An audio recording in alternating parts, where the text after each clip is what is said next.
Mr. Pink, Nucky Thompson, Carl Showalter, Donnie, the man who dies in The Big Lebowski and makes you feel it more than you expected. For 40 years, Steve Buscemi has been the one you remember from every film without quite being able to explain why. The sharp intelligence behind the eyes the room keeps underestimating. He showed up to dig through Ground Zero in 12-hour shifts and told no one for 12 years. He held a marriage together for 32 years that most of America never saw. And when she died, he grieved alone in his kitchen, painting watercolors in yellow because the light was best there, and the color surprised him. He has finally said out loud what he spent a lifetime simply living, that Joe Andres was the only love of his life, and that the story of how he found her and how he lost her is the real story underneath every role he ever played. Stephen Vincent Buscemi was born on December 13th, 1957, in Brooklyn, New York, and the family he came from had no pretensions whatsoever about what a person like him was supposed to want. His father, John, was a Korean War veteran who worked for the city as a sanitation worker. His mother, Dorothy, was a hostess at Howard Johnson's. They had 4 sons and firm convictions about what constituted a respectable future. When Steve was 10, the family moved from East New York to Valley Stream on Long Island, a suburb quiet enough that it would later strike him as exactly the right setting for a film about a young man who can't get out. That film, Trees Lounge, which he wrote, directed, and starred in at 38, was shot largely in his childhood village because the place had never quite left him. In high school, Buscemi wrestled for the varsity squad and performed in the drama troupe, 2 activities requiring completely different kinds of discipline that together say something about the kind of person he was becoming. He was funny in the way that kids who are not obviously handsome or obviously confident get funny, as a survival mechanism that eventually becomes a genuine gift. But acting was not something that felt available to a kid from Valley Stream with no roadmap toward anything in the arts. So when he graduated in 1975, he did what his father told him to do. John Buscemi had been unambiguous. Whatever civil service exam was being given when Steve turned 18, that was the test he was taking. It happened to be the firefighter's exam. The FDNY process moved slowly, and in the meantime, Buscemi moved through the kind of early adult life that looks like aimlessness, but is really the experience of a person who knows something is missing and hasn't found it yet. He worked as a gas station attendant, an ice cream truck driver, a theater usher who sat in the dark watching other people experience things he wanted to experience himself. Then a family friend, an actor who had appeared in Blackboard Jungle, told Buscemi's father that if acting was what Steve wanted, he should get him into a real class. There was a small settlement from the time a city bus had struck 4-year-old Steve, and $6,000 of it went to tuition at Lee Strasberg Theater and Film Institute. He began studying acting the same year he passed the FDNY exam. By 1980, 2 simultaneously true things defined Steve Buscemi. He was a firefighter with Engine Company 55 in Little Italy, and he was performing comic sketches in the experimental venues of downtown Manhattan on every night he wasn't on shift. His colleagues at the firehouse thought he was the quietest man in the company. The audiences at the Pyramid Cocktail Lounge and Folk City in the Village saw someone with something precise and unsettling in his timing. He was working the same downtown comedy rooms as Larry David and Jerry Seinfeld. Not the same time slots, but the same stages, telling self-deprecating jokes about his looks and his day job. He eventually partnered with an actor named Mark Boone Jr. in a two-man sketch act they called Steve and Mark. They printed posters and put them up all over the East Village. One of those posters caught the eye of a woman who lived on the same block of East 10th Street. Her name was Jo Andres. She was nearly 30 years old, 3 years Buscemi's senior, and was already an established figure in the downtown experimental performance scene, a choreographer and filmmaker who had earned grants, toured Europe, and gotten serious critical attention for her work at La Mama, PS 122, and the Performing Garage. She had a real body of work and a real reputation. By every external measure, she was doing considerably better than the firefighter comedian whose poster she kept walking past. She developed a crush on the man in that image months before she ever met him. What happened next is one of those small, laughable moments that turns out to be the hinge point of everything. Buscemi had spotted her from across the street and was, in his own telling, completely fascinated by the way she looked, by what he gradually learned of her work. He began timing his exits from the apartment so he could walk his dog at the moments he calculated she would be coming home from work. He would contrive to bump into her on the sidewalk. It was transparent and slightly ridiculous, and it worked. When she eventually came to his apartment and saw the same poster hanging on his wall that she had been walking past for months, she said, "That's you." Buscemi has recalled that moment specifically, the way you recall the sentence that opened a chapter. "I still remember," he told GQ,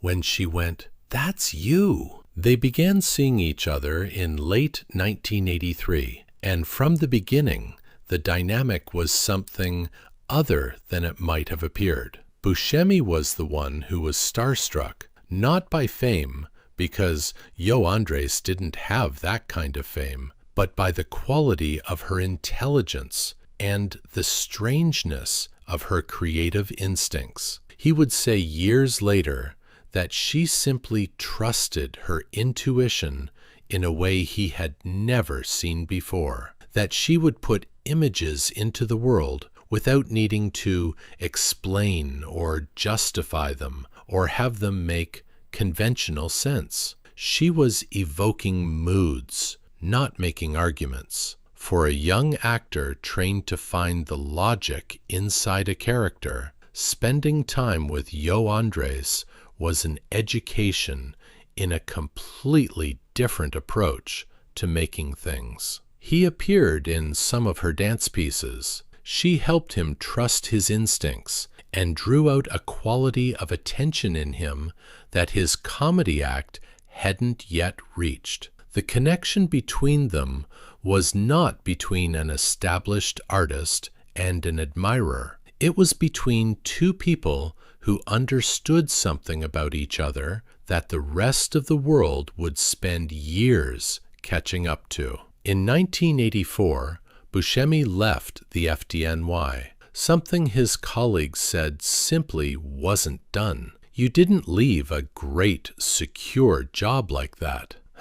But he had gotten a real break, a role in the 1986 film Parting Glances, one of the first American films to address the AIDS crisis directly, and his performance drew genuine praise. When he told his father that acting was going to be the career, John Buscemi remained uncertain in the specific way of a man who believed in stable government employment. For years afterward, whenever Steve finished a project without another immediately lined up, his father would ask what was next. And when Steve said he didn't know, John Buscemi would say with the certainty of someone stating the obvious, "So you're unemployed." It took years before he relaxed. In 1987, Steve Buscemi and Jo Andres got married.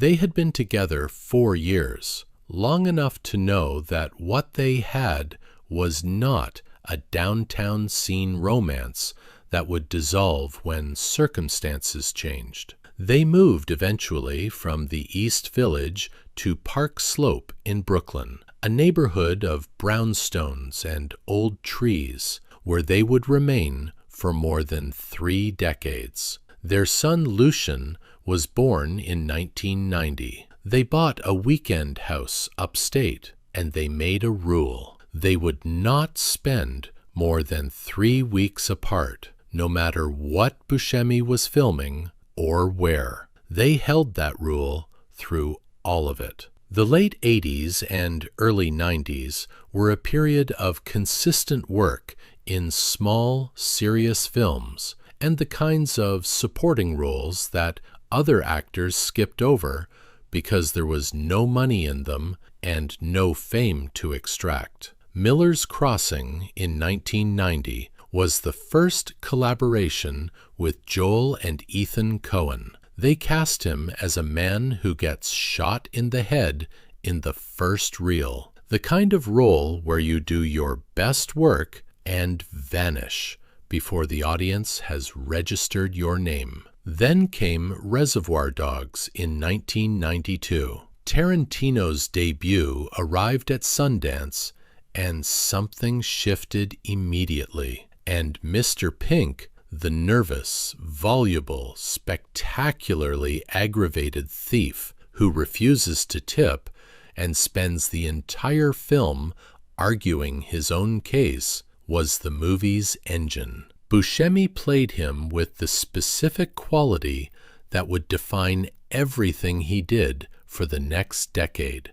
the sense of a sharp and accurate intelligence behind the eyes of a man who looked to everyone around him like someone you could safely dismiss. That gap between how the character was perceived and what was actually happening inside him was Buscemi's particular instrument. He understood exactly what it felt like to be underestimated by a room, and he used it every time. In 1994, Tarantino put him in Pulp Fiction as a waiter dressed as Buddy Holly, wordless, because Tarantino understood that even a silent Buscemi carries a charge. The Coens returned to him for Fargo in 1996, where he played Carl Showalter, a criminal so spectacularly bad at being a criminal that his incompetence has its own kind of bravado. Con Air followed in 1997,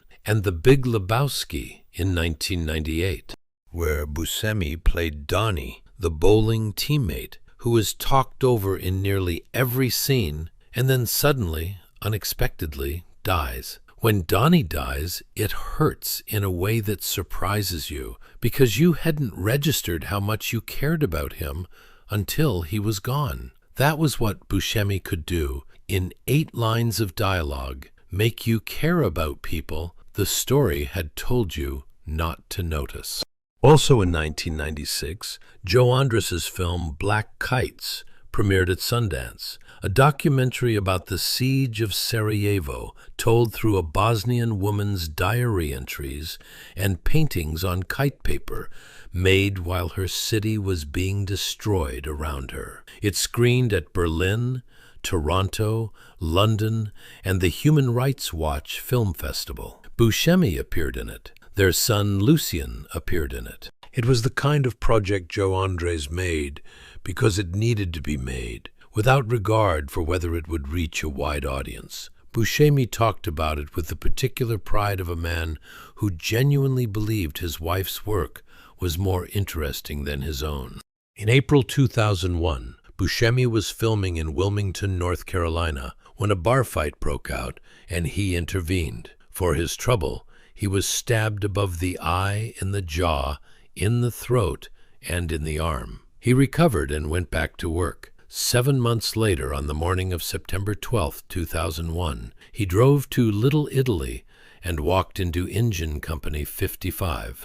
He had not been a firefighter in 17 years. His old company had lost 4 of its men the day before. He put on his gear and went to work. For several days he dug through the rubble in 12-hour shifts without notifying the press, without issuing a statement. A photographer caught him on the fire truck, and 12 years later, a Facebook post by the Brotherhood of Fire made the image go viral, and people reacted as though they were discovering something about Buscemi that changed the way they understood everything he had ever done. What they were actually discovering was that he had been this person all along. Boardwalk Empire arrived in 2010, and with it something most people had not previously associated with Steve Buscemi, the lead. Enoch "Nucky" Thompson, the political boss and bootlegger of Atlantic City during Prohibition, was a man of cultivated manners and genuine ruthlessness, and Buscemi played him across 5 seasons in a performance that won him the Golden Globe for Best Actor in a Drama Series. His father had spent years asking what was next and being told his son was technically unemployed. By 2010, that son was the lead of the most expensive drama on American television. Joe Andres watched him receive those honors with the quiet amusement of a woman who had known all along. She had seen him do stand-up at Folk City when his biggest ambition was to land a sitcom. She had been the one who helped him trust his instincts before anyone else had thought to tell him to. By 2014, when Buscemi accepted a Made in New York award, he stopped and named her specifically. "My wife, Jo," he said, "you know this business can be a challenge to relationships, but you stick it out, and there are rewards, and I am so grateful to her. She was my biggest supporter and also audience, and my biggest inspiration." In 2015, Jo Andres was diagnosed with ovarian cancer. She underwent chemotherapy. For a time, there was remission. Then in 2017, the cancer returned. Buscemi has said very little about those final 2 years, and the restraint feels like the right kind, the kind that protects something belonging to 2 people and not to the public. What he has said is that watching her in pain was the hardest thing he has ever experienced. People who are going through that, he told GQ, it's painful. It's painful to die from cancer. There's just no way around it. He has also said something that carries a different weight, that he really doesn't believe Jo was afraid of dying, that she faced it. She was surrounded by friends and family. She truly encountered it, and that what it consisted of for her was a long, specific series of recognitions, a whole series of, "Oh, I don't get to do this anymore." He said he hoped if it came to it for him that he could be as present as she was. He said she led the way. Jo Andres died on January 6th, 2019, at their home in Brooklyn. She was 64 years old. In the months afterward, Buscemi moved through grief in the private way that had always defined him. He worked on archiving Jo's art so that it would survive her correctly. When he had to fly abroad for a project not long after she died, he found the distance from home unbearable in a new way, not loneliness exactly, but the specific anxiety of being far from the place where she had been. He started painting watercolors in his kitchen because the light was best there. He told GQ that he had expected to reach for dark colors and was surprised to find himself using yellow. "I do like the brightness of it," he said. The house in Park Slope felt too large. He thought about Lucian, that Lucian would be the one left, eventually, to go through everything, and acknowledged, without self-pity, that he was a hoarder and that this was going to be a problem someday. There is a sentence Buscemi said about Jo in that GQ interview that contains more than it appears to. Describing what made her creative instincts what they were, he said, "She just had to feel a certain way, like she was trying to evoke a feeling or a mood." he was talking about her art. But it is also a description of what had drawn him to her in the first place. Not someone who could explain the work, but someone who could make you feel it without the explanation. The intelligence is visible, but not announced. Joe Andres was the person who first showed him what that looked like from the outside, before the credentials existed, before any of it was confirmed by anyone else's attention. He had been a firefighter who secretly wanted to act. He had put up a poster in the East Village, and a woman across the street developed a crush on the man in the image before she ever met him. He had timed his dog walks to bump into her on the sidewalk, which was neither casual nor accidental, and she had come into his apartment and seen the poster on his wall and said, "That's you." He had married her in 1987 and made a rule about 3 weeks and held it through Reservoir Dogs and Boardwalk Empire and 9/11 and the stabbing and all of it. She had been his audience, his inspiration, the person who showed him what trusting your instincts actually looked like, and he had watched her die in pain and called it the hardest thing he had ever experienced.